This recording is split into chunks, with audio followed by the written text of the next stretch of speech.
they normally have. The turnovers, but I will say this too, Rob. I thought Upstate had a terrific game plan. They were going to shorten the game, which you look at it, this was probably as good a game as we could have getting ready going into conference play because it's different than what we played. And it shows that as much as we want to maybe play at a faster pace or do this or do that, the other team has something to do with that. I thought they were really well coached tonight. They've had 8 days off. I do think at times we played like a tired team. I don't think our guys weren't trying to play well. I don't think mentally they didn't want to play well. But the grind that we've been through is something that we needed, and hopefully it's going to help us going forward.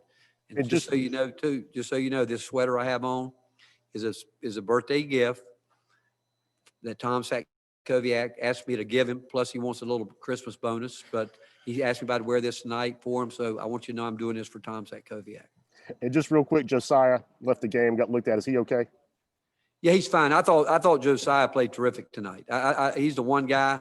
I thought Santi did his job when you look at the assist to turnover ratio, making some threes when he needed to. He had one sloppy turnover that he can't have. He had a poor breakdown at the end of the half where he didn't get back, and they could have made that layup there at the end of the half. And you don't want to end the play like that. But Josiah was good in a lot of different areas, not just rebounding the ball, but his deflections tonight. We didn't get as many deflections as we want, but he probably had more than anybody. Coach, you mentioned Olivier playing well. Just what did you see from him, and just what did you like about his performance tonight? Well, the best play he made was the block. You know, we always talk about fix-it plays, but too many times when we talk about fix-it plays, we go right to Eve Pons, who does a good job of fix-it plays. But tonight he did. Keon has taken more charges than anybody on our team, and those are fix-it type plays. But Olivier probably looked more relaxed overall tonight than any point in time since he's been here.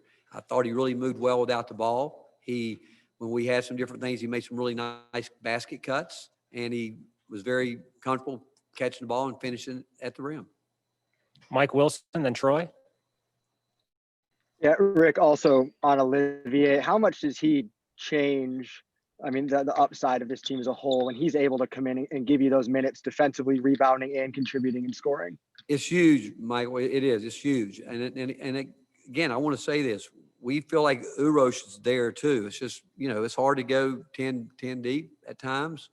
But I do know this, and we've said this to these guys, at some point in time this year, we're going to need them all. For whatever reason, we feel that way.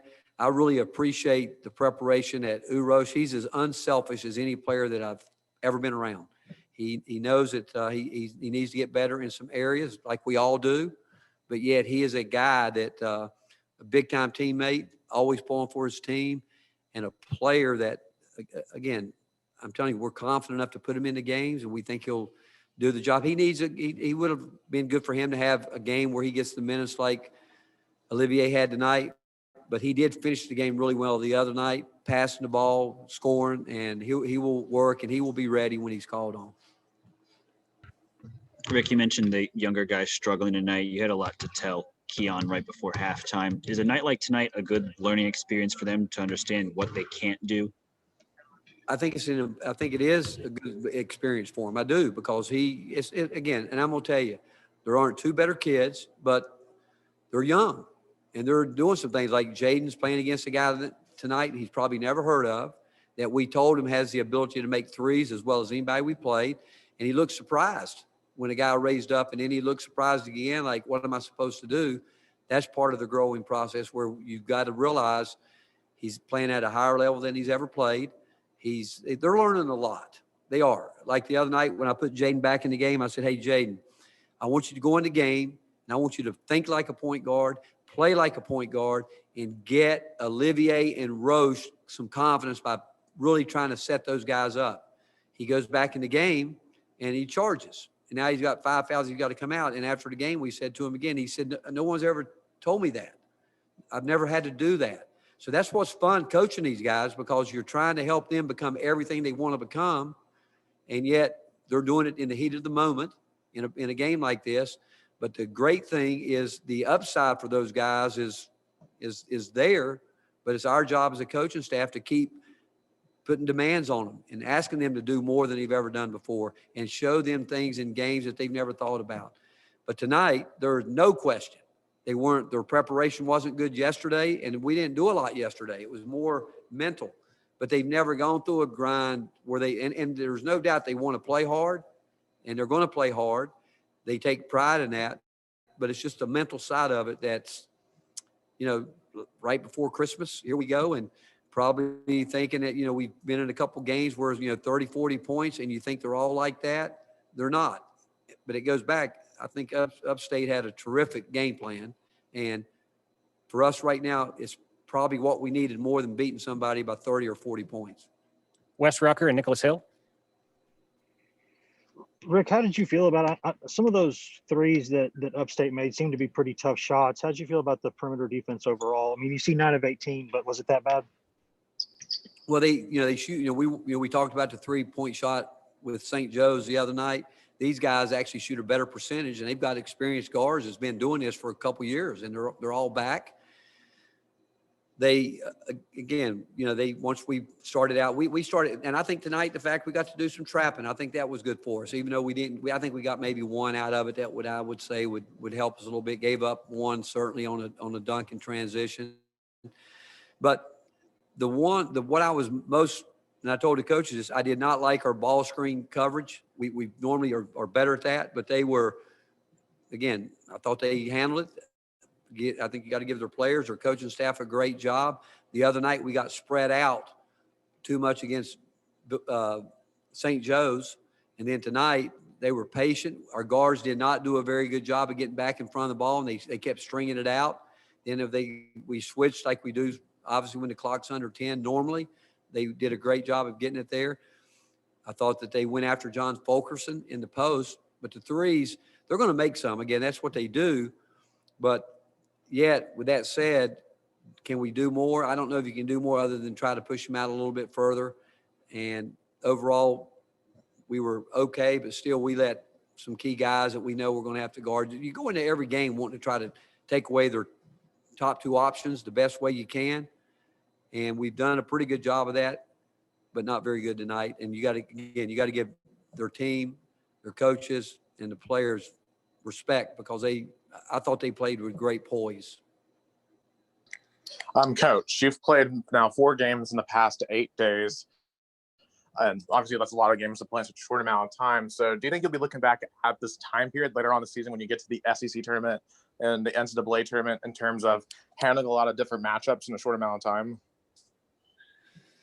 We've got to see a lot through these games. We've got to see different styles. Tonight was a much different style. And if I'm answering your question right here, well, I would say I do think the different matchups that we've had to deal with throughout these games that we've had to put in there. And again, the preparation that goes into it, I do think we've seen a lot. Teams have gone zone against us, which I'm glad because we've gotten to see some zone. We handled it okay tonight. The only thing we're not doing, to be quite honest with you, I don't think we listen well enough, mainly the younger guys. I think, again, I don't think John Fulkerson got to his spots quick enough. And I think, too, conditioning is something that I think we'll get better there. Like I think most teams will. The stoppage set certainly has hurt all of us at some point in time. But overall, the schedule that we've had to play that we got put together, I really appreciate the teams that we were able to help us, juggle some things here or there.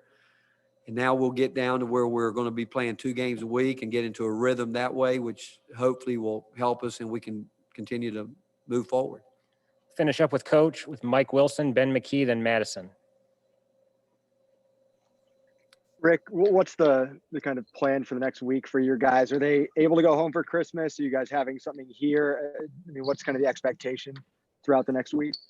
We're keeping the guys here. They're going to stay 3 days. But again, the administration has done a great job in terms of helping get the parents that can be here. And most of them will have a chance to be here. Obviously, our foreign players and Devontae won't be able to, parents can't get here, obviously. But the fact is, talking to parents, getting a feel from them too, I think we're all concerned because the one thing that we all know that we want to play basketball. We don't want to do anything right now to create disruption with our team, and we just came to a conclusion it's best that we all stay here and hunker down and get some rest. And there's no doubt we need some rest. Our young guys probably more than the older guys, and so these next 3 days will be off. We'll come back, and I guess we'll have to go through a testing protocol, Reed, right?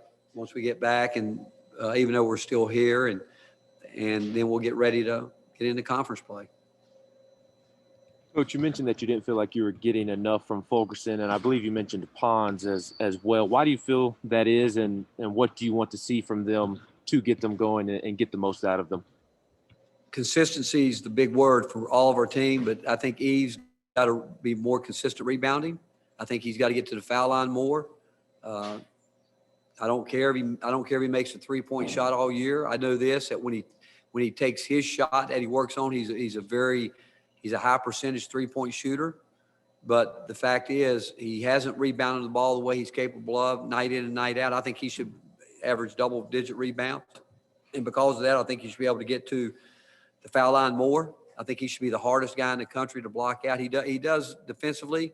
I don't think there's any question he's locked in there trying to do that. And it goes back, and I mentioned this to the team. We have really high expectations for our guys. And are we demanding? We are, because I don't want any of those guys to look back and think, man, I could have done more. I could have done this. I could have done that. But we also learned tonight that different teams can play different ways. And but I just think those two guys, because of the time they've been with us, we have extremely high expectations for them, to where we expect them to be on top of it every single night. And if you go back and look through this stretch that we've been on, I would say arguably the guy that's been the most consistent overall has probably been Josiah. When you think of what he's been able to do, VJ's done some good things. Again, no one's been perfect by any stretch, including me and the coaching staff. But the fact is, we have very high expectations for our older guys in terms of them showing the way for these guys that are going through some of this for the first time. Coach, I got a couple hard-hitting questions here for you. First off, is that a Christmas sweater lighting up right now? This is actually Tom Satkowiak's wardrobe. This is what he wears.